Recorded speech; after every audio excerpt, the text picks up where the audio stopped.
Guy Roger Yoro là, lui, il est président délégué de la jeunesse du FPI, démocratie et valeurs. Ce sont les gens du FPI qui sont obligés de conseiller le régime du président Ouattara de ne pas faire dialogue avec les opposants. Et ils ont écrit une lettre pour dénoncer ça. C'est la lettre-là, je vais vous lire. Et puis maintenant, je vais expliquer rapidement. Dans une correspondance transmise à Afrique Soir le samedi 22 mars 2025, M. Yoro s'adresse directement au chef de l'État, son Excellence Alassane Ouattara. Monsieur le Président, son Excellence Alassane Ouattara, nous vous demandons de rester sourds à la manipulation de l'opposition. Son objectif est de gagner du temps pour semer la confusion dans le pays que vous aviez bâti. Il ne faut pas céder à cet appel au dialogue politique. C'est ce que nous on a dit avant. On ne va pas céder. Mais, comme conseil là, c'est pas caca.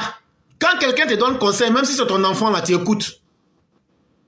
Frère, personne n'est suffisamment âgé pour conseil. Vous-même, vous êtes au FPI là-bas. Si vous venez nous dire que dialogue que l'opposition demande là, que c'est une manipulation pour pouvoir gagner en temps et puis après éventrer le pays là, on ne peut que te dire merci. Au moins, tu as déjà rappelé ce que nous savons tous, malgré que tu es FPI. La vérité peut venir de la bouche du diable aussi.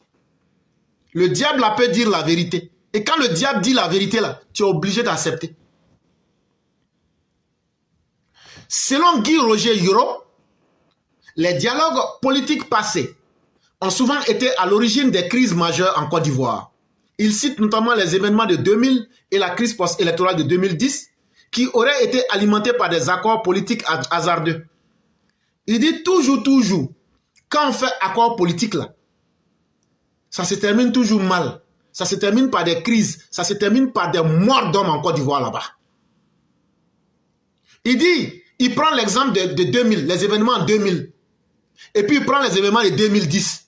Il dit, est-ce que ça a empêché les hommes politiques d'arriver à la violence alors qu'ils avaient signé des accords? Il dit, comment on peut faire accord avec quelqu'un qui n'est pas prêt à respecter les termes de l'accord? Il dit, les opposants, ils ont fait 5 dialogues avec le gouvernement. Mais le gouvernement leur dit, c'est qu'on a signé là, respectez ça d'abord. Quand vous allez respecter ça, on va faire un nouveau dialogue.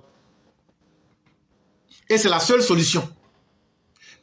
Quand on regarde l'histoire récente de la Côte d'Ivoire, on constate que les arrangements politiques ont toujours été source d'instabilité.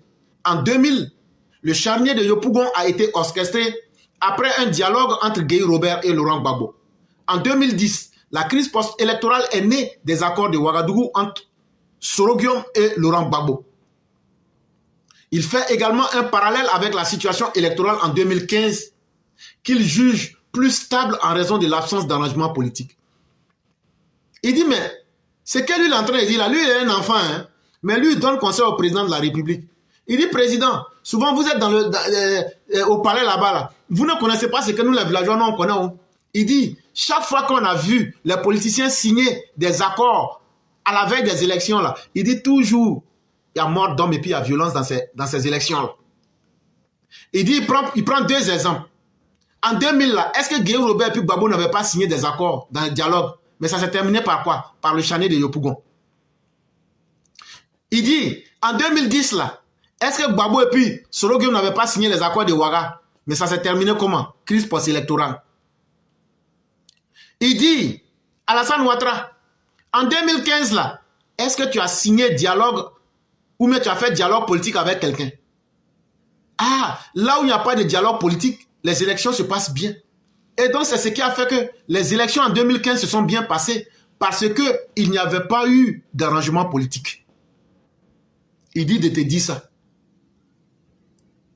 En 2015, les élections se sont déroulées dans un climat apaisé car il n'y avait pas de compromis politique. En revanche, en 2020, le dialogue initié par Feu Amadou Gon Coulibaly et Feu Ahmed Bakayoko ont conduit à la création du CNT, à la désobéissance civile, entraînant des morts inutiles. Comment se fait-il qu'en 2015, il n'y a pas eu de morts? Parce qu'il n'y a pas eu d'arrangement politique. Mais en 2020, ce qui s'est passé en 2010 et ce qui s'est passé en 2000, la même chose se répète. En 2020, et là, pour ceux qui sont des numérologues, vous allez voir quelque chose ici. Peut-être que beaucoup n'ont pas vu. 2000, 2010, 2020. 10 ans, 10 ans, 10 ans, 10 ans. Ceux qui sont des numérologues, je fais ici un clin d'œil à notre père Koulibaly. Lui, il comprendra de quoi je suis en train de parler. Il dit en 2015, il n'y a rien eu. Il n'y aura rien en 2025. Parce qu'en 2020, malgré qu'en 2015, il n'y a rien eu, en 2020, quand Amadou Gon Koulibaly, alors Premier ministre, qui sera plus tard remplacé par Ahmed Bakayoko, quand tous deux, eux là, ils ont initié des dialogues avec l'opposition, ça s'est terminé comment?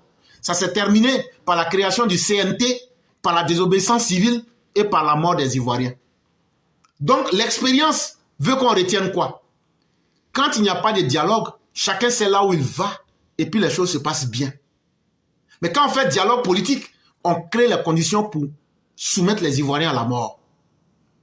Guy Roger Yoro exhorte la jeunesse ivoirienne à rejeter toute forme de violence politique et à privilégier les urnes comme moyen d'expression démocratique. Chaque année électorale, c'est la même histoire. Crise, affrontement, instabilité. Il est temps que nous, jeunes de la Côte d'Ivoire, appelions nos aînés à la sagesse et au respect des lois. Il dit donc, il faut qu'on dise à ceux qui se disent politiciens en Côte d'Ivoire, aux maudites âmes comme les âmes de Kouadio Félix Aoussou, qui est parmi nous ici, une âme en errance, un fils d'homme maudit, d'une mère maudite, qui se trouve parmi nous ici, qui ne comprend pas ce qu'on est en train de dire là. Il faut aller dire à vos politiciens sénégalais, venus de Dagana du Sénégal, Soudan français là, que la Côte d'Ivoire là, on n'a pas besoin d'aller faire un dialogue avec un étranger pour pouvoir venir créer le désordre en Côte d'Ivoire. On n'a pas besoin de fils de femmes maudites et de pères maudits comme toi, Kouadio Félix Aoussou, pour qu'on se retrouve ici en train de dire on a fait CNT. Et que ces mauvais dirigeants que vous avez à la tête de vos partis, à commencer par Laurent Gbagbo, Chaka Dian et autres là, ils n'ont qu'à apprendre à respecter les lois de la Côte d'Ivoire. Ils n'ont qu'à mettre un peu de sagesse dans leur comportement. Et que les jeunes qui sont maudits comme les Kouadio Félix Aoussou, qui vont se mettre devant les gens pour dire qu'eux sont trop fâchés là, la terre va vous avaler et puis vous allez devenir engrais. Là, quand c'est comme ça là, toutes les canailles comme vous, les pourritures de l'espèce humaine comme toi, Kouadio Félix Aoussou là, vous allez devenir engrais et puis la Côte d'Ivoire là, l'herbe va pousser, Sékou Touré va pousser sur vos corps là-bas. Et puis le monde va être mieux. Si tu penses que tu es sur une plateforme où on est là pour s'amuser là, comme tu n'as pas compris là, j'ai enlevé caca qui est dans tes oreilles pour que tu comprennes très bien. Si tu n'as pas encore bien compris mon message, il faut faire encore un message bandé con. Je vais nager dans tes parents tout de suite. Là, tu vas savoir que mal élevé, là, il n'y a pas une école pour ça. Il insiste sur l'importance de la participation électorale. Peu importe votre camp politique, allez voter et respecter le processus électoral. Désolidarisons-nous des discours violents et des actions de rue qui fragilisent notre pays. Il dit ce qui est mieux là. Si toi tu te lèves pour dire que toi tu es fâché, tu veux faire Sandokan là. Ah, ils vont jouer ballon avec ça. Hein? Ils vont jouer ballon avec ça. Vous savez de quoi je parle. Donc ce qui est mieux là.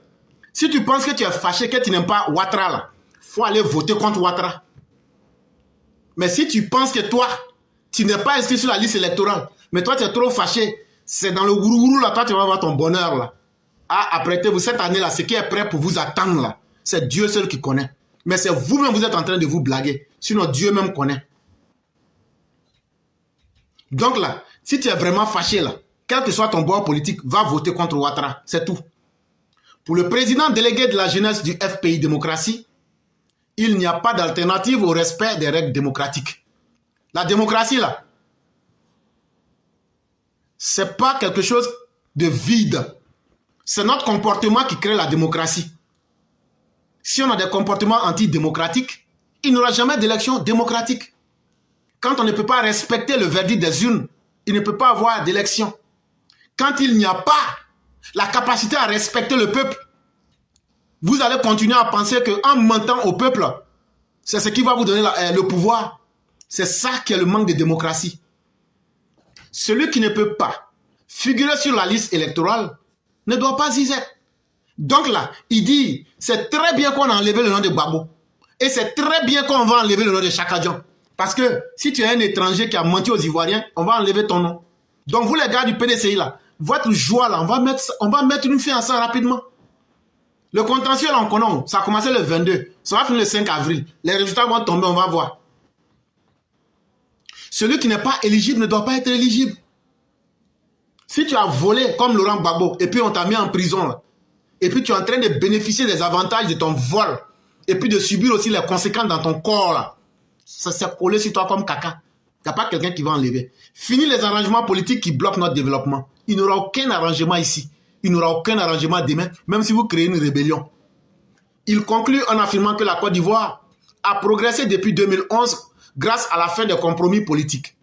Nous voulons des élections apaisées, transparentes et inclusives pour que notre pays avance enfin.